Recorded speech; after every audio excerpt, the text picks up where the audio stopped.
নতুন করে ডামাডোল পরিস্থিতি বাংলাদেশে। পরিস্থিতি যেন ক্রমশই খারাপের দিকে গড়ছে। আর এর মধ্যেই বাংলাদেশের সেনার অতি সক্রিয়তা নিয়ে ক্রমেই বাড়ছে ধন্ধ। রাত থেকেই শুরু হয় সেনাবাহিনীর বৈঠক। বাংলাদেশের সাংবাদিক সূত্রে খবর জানা গিয়েছে, বাংলাদেশ সেনাবাহিনীর সদর দপ্তরে একটি উচ্চ পর্যায়ের বৈঠক হয়েছে রবিবার রাত 12টার সময়। বাংলাদেশ সেনাবাহিনীর সদর দপ্তরের কমেন্ট সেন্টারে এই বৈঠকটি অনুষ্ঠিত হয়। সেনাবাহিনীর প্রধান জেনারেল ওয়াকারুজ্জামান এই বৈঠকে সভাপতিত্ব করেন। ছিলেন 5 জন লেফটেন্যান্ট জেনারেল, 8 জন মেজর জেনারেল এবং বহু ইন্ডিপেন্ডেন্ট ব্রিগেডের ব্রিগেডিয়াররা। এই মিটিং চলে 1.5 ঘন্টা মতো। আর তারপরই দেখা যায় সবার ডিভিশন যেটা চট্টগ্রামের দিকে থাকে তার ঢাকার দিকে রাত 2টোর সময় প্রস্থান করে এবং প্রায় 3টে সাড়ে 3টের সময় বিভিন্ন পদাতিক ফোর্স, বিভিন্ন ক্যারিয়ার ভেহিকেল ঢাকায় ঢুকতে দেখা যায়। প্রায় 3টে ডিভিশনের 3টে ব্রিগেড তারা ঢাকায় বিভিন্ন গুরুত্বপূর্ণ জায়গায় অপারেশনের জন্য নিয়োগ করা হয়েছে। সকালে সেনা অধ্যক্ষ বিভিন্ন ডিভিশনের অফিসারদের ঢাকায় ডাকেন আলোচনার জন্য। রাত 9টা থেকে 10টা নাগাদ শরীয়তপুরের জাজিরা শেখ রাসেল ক্যান্টনমেন্ট সেনাবাহিনীর ট্যাঙ্ক এবং সামরিক সমরাস্ত্র আসতে দেখা যায়। সেনাবাহিনীর প্রধান জেনারেল ওয়াকারুজ্জামান কিন্তু একটু পরেই সেনাবাহিনীর উদ্দেশ্যে ভাষণ দিবেন। তিনি সেনা অফিসারদেরকে ডেকেছেন একটা মিটিং করার জন্য এবং নিশ্চয়ই সেই মিটিংয়ে তিনি একটা গুরুত্বপূর্ণ কথা বলবেন। আমরা সেই মিটিং এর দিকে নজর রাখবো, কারণ পরিস্থিতি কিন্তু মোটেই ভালো না। প্রতিদিনই সংকট ঘন থেকে ঘনীভূত হচ্ছে, যেটা খালি চোখে দেখা যায় না। এখন কথা হচ্ছে যে সেনাপ্রধানকে তার পদ থেকে সরিয়ে দিতে চায় সেই সরকারের পিছনের গুপ্ত সরকার। কারণ সেনাপ্রধান জেনারেল ওয়াকারুজ্জামান বলেছেন যে তিনি নির্বাচন চান এবং তিনি এই যে রাখাইনে মার্কিন যুক্তরাষ্ট্রের পরিবদ্ধ হবে তিনি তার বিরোধিতা করতেছেন। ওয়াকারুজ্জামান বলেছেন যে এটা একমাত্র নির্বাচিত সরকারেরই করা উচিত, কোনো অন্তর্বর্তীকালীন সরকারের না। তো এখন ওয়াকারুজ্জামানকে সরিয়ে দেওয়া লাগবে। তখন এই বছরের ফেব্রুয়ারি মাসেই ডক্টর ইউনূসকে যেভাবেই হোক ম্যানেজ করে নিরাপত্তা উপদেষ্টা খলিলুর রহমান, যার সঙ্গে সেনাপ্রধান ওয়াকার সম্পর্ক খুবই খারাপ এবং বলা হয় এই খলিলুর রহমান এবং আমেরিকা মিলেই আসলে এই মানবিক করিডোরের বিষয়টা ফয়সালা করেছেন এবং পররাষ্ট্র উপদেষ্টা তৌহিদ হোসেনকে এতে রাখা হয়নি এবং তৌহিদ হোসেন মানবিক করিডোরে রাজি না হয় তৌহিদ হোসেনকেও মূলত বরখাস্ত না করলেও পররাষ্ট্র মন্ত্রণালয় এক করে রাখা হয়েছে। পররাষ্ট্র মন্ত্রণালয় সবকিছু সামলান এই খলিলুর রহমান। তখন খলিলুর রহমান এবং অন্য কয়েকজন মিলে তারা ডক্টর ইউনূসকে বুঝিয়ে সুঝিয়ে চিন্তা করলেন যে সেনাপ্রধানের পদ থেকে ওয়াকারুজ্জামানকে সরিয়ে আর্ম ফোর্সেস ডিভিশনের principal staff officer lieutenant general Kamrul হাসানকে নতুন সেনাপ্রধান পদে নিয়োগ দিবেন। যদিও এই কামরুল হাসান তিনি হাসিনা পালিয়ে যাওয়ার পর ওয়াকার তাকে প্রমোশন দিয়েছেন। তো এই ঘটনায় ওয়াকার কিন্তু ক্ষুব্ধ হন। পরে সেনাপ্রধান জেনারেল ওয়াকার ক্ষিপ্ত হয়ে আর্ম ফোর্সেস ডিভিশনের প্রিন্সিপাল স্টাফ অফিসারের পদ থেকে এই লেফটেন্যান্ট জেনারেল কামরুল হাসানকে বরখাস্ত করে একটা প্রজ্ঞাপন জারি করেন এবং সেই প্রজ্ঞাপনে সই করার জন্য প্রধান উপদেষ্টা কার্যালয়ে এই প্রজ্ঞাপনটা পাঠান। কিন্তু যেহেতু লেফটেন্যান্ট জেনারেল কামরুল হাসান সরকারের প্রিয় পাত্র, বিশেষ করে নিরাপত্তা উপদেষ্টা খলিলুর রহমানের প্রিয় পাত্র, কাজেই ডক্টর ইউনূস ওই প্রজ্ঞাপনে সাইন করেননি। মানে সেনাপ্রধান চেয়েছিলেন লেফটেন্যান্ট জেনারেল কামরুল হাসানের অপসারণ, এই জন্য তিনি প্রজ্ঞাপন পাঠিয়েছেন প্রধান উপদেষ্টা কার্যালয়ে, কিন্তু ইউনূস তা সাইন করেননি এবং প্রায় মাস খানিক পেরিয়ে গেল যখন সাইন করেননি তখন সেনাপ্রধান বুঝে যান যে আসলে এটা হবে না এবং ওই মে মাসেই ডক্টর ইউনূস তার নিরাপত্তা উপদেষ্টা খলিলুর রহমানের পরামর্শে সেনাপ্রধান ওয়াকারকে বরখাস্ত করার জন্য কাগজপত্র রেডি করেন। তো এই খবর পেয়ে ওয়াকার অলরেডি মানসিকভাবে ডিসিশন নিয়ে নিয়েছিলেন যে তিনি সেনাপ্রধানের পদ থেকে সরে যাবেন, কারণ সরকার যেহেতু চায় না তিনি থাকবেন না এবং তিনি জুনিয়র অফিসারদের কাছ থেকে বিদায় জন্য ডেকেছিলেন। তখন সেনাবাহিনী জুনিয়র অফিসাররা বলেছেন যে স্যার আপনি যেতে পারবেন না, যে আপনার কারণে আমরা নতুন বাংলাদেশ পেয়েছি। আপনি যদি বলতেন যে আমরা জনতার বুকে গুলি চালাবো না, তাহলে জনতা এই সাহস পেত না। সুতরাং আপনি হচ্ছেন বিপ্লবের পক্ষের সৈনিক, গণঅভ্যুত্থানের অন্যতম নায়ক, আপনি যেতে পারবেন। তখন এই জুনিয়র অফিসারদের যে সমর্থন জেনারেল ওয়াকারের প্রতি, ঠিক এই সমর্থনের কারণেই সরকার ওয়াকারকে তার পদ থেকে সরিয়ে দিতে পারেনি। তো এই হচ্ছে ঘটনা। এখন এই সব কারণেই মূলত চেষ্টা হচ্ছে একের পর এক যাতে প্রথমে রাষ্ট্রপতি চুপকে সরানো যায় এবং তারপরে সেনাপ্রধানকে সরানো। যে সেনাপ্রধানের সমর্থনে আছে অনেক সেনাবাহিনীর অফিসাররা, তখন বাধ্য হয়ে হয়তো সেনাবাহিনী একটা কু করে ফেলতে পারে। এখন প্রশ্ন হচ্ছে যে যদি সেনাবাহিনী কু করে ফেলে তাহলে ওয়াকার কি তার পার্ট হবেন? আমি যতটুকু জানি যে 5ই আগস্ট হাসিনা পালিয়ে যাওয়ার পরও কিন্তু ওয়াকারকে সবাই বলেছিল সেনাবাহিনী যে স্যার আপনি ক্ষমতা নিয়ে নেন, কিন্তু ওয়াকার রাজি হয়নি। কাজেই যদি ওই সরকারের পিছনে গুপ্ত সরকার তার শক্তিশালী হতে হতে হতে হতে এমন শক্তিশালী হয়ে যায় যে এটা সেনাবাহিনীর মান সম্মানে আঘাত হানে, অস্তিত্বে হুমকি হয়ে ওঠে, তখন সেনা অফিসাররা হয়তো ওয়াকারকে বলতে পারেন যে স্যার আপনি ক্ষমতা নিয়ে নেন। তো ওয়াকারের পক্ষে ক্ষমতা নেওয়া অত্যন্ত সহজ, কারণ এই সরকার খুবই দুর্বল সরকার। কিন্তু আমি যতটুকু জানি যে ওয়াকার ক্ষমতা নিবে না, বরঞ্চ ওয়াকার সেনাপ্রধানের পদ থেকে পদত্যাগ করে হয়তো অন্য কোনো কারো কাছে ক্ষমতা দিবে এবং তারা হয়তো সামরিক অভ্যুত্থান করবে, কিন্তু ওয়াকার এর পার্ট হবে না। সুতরাং আমাদের সামনে একটা গভীর অনিশ্চয়তা। ঠিক কি হয় এই মুহূর্তে কিছুই বলা যায় না। তবে দর্শক আমরা দেখতেছি যে একটু পরে সেনাপ্রধান যে সেনা অফিসারদের উদ্দেশ্যে ভাষণ দিবেন সেখানে তিনি ঠিক কি বলেন আমরা নজর রাখছি, আপনারা নজর রাখুন। কিসের নোবেল লরেট উনি? ওনাকে তো এটা কিনে দিয়েছে টেলিনর। নোবেল তোমার, শেয়ার আমার। ইউনূস সরকারের ভিত্তিটাই ইললিগাল। নির্বাচন করাতে পারবে না ইউনূস সরকার। আপনাদের এত আস্থা কেন ছিল? আপনারা মনে করেছিলেন, জনগণ মনে করেছিল যে উনি একটি নোবেল লরেট। কিসের নোবেল লরেট উনি? ওনাকে তো এটা কিনে দিয়েছে টেলিনর। টেলিনর ওনার জন্য, আমি এটা অনেক জায়গায় বলেছি, আবারও বলছি যে টেলিনর ওনাকে এটা কিনে দিয়েছে। উনি এটা ডিজার্ভ করেন নাই। কারণ হচ্ছে যে পিস কমিটি যে ডিসাইড করে নোবেল, তারা নরওয়েজিয়ানস। দুইটা আছে, একটা সুইডিশ নোবেল, একটা নরওয়েজিয়ান নোবেল।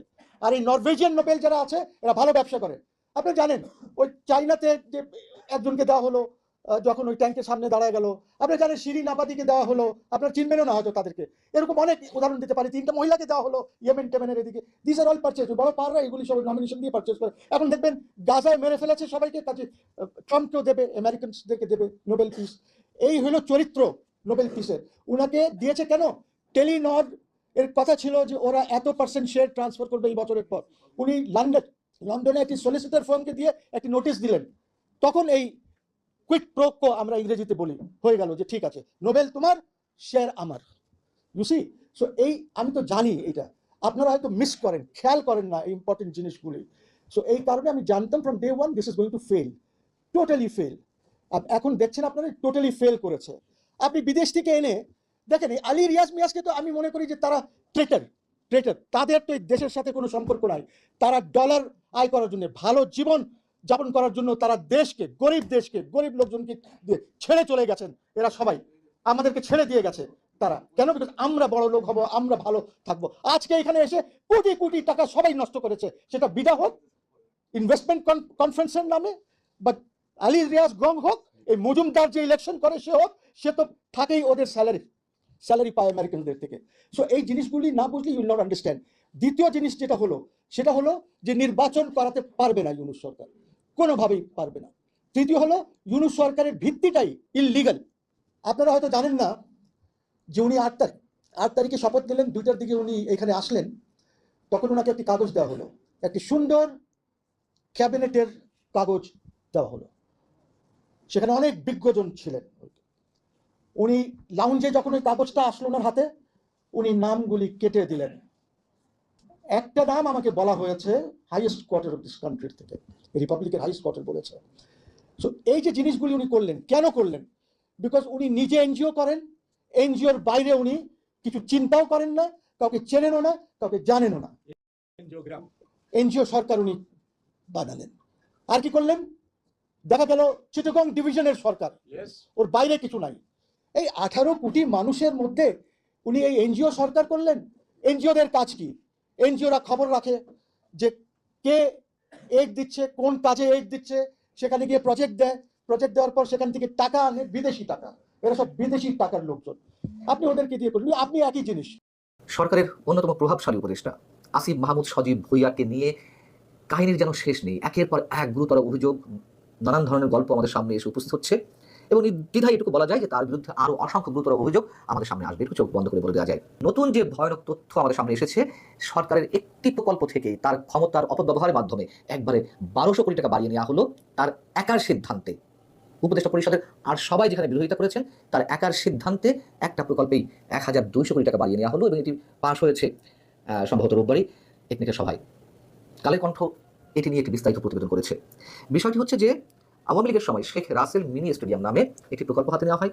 দেশের প্রতিটি উপজেলায় একটা করে মিনি স্টেডিয়াম করা হবে শেখ রাসেলের নামে, এবং শুরুতে এর ব্যয় ধরা নয়, কাজ শেষে ব্যয় দাঁড়িয়েছিল প্রতিটির ক্ষেত্রে 51 লাখ টাকা। তা এখন বাড়তে বাড়তে এখন এই পর্যায়ে সেই 51 লাখ টাকার স্টেডিয়াম প্রতিটিতে খরচ দাঁড়াচ্ছে 14 কোটি টাকারও বেশি।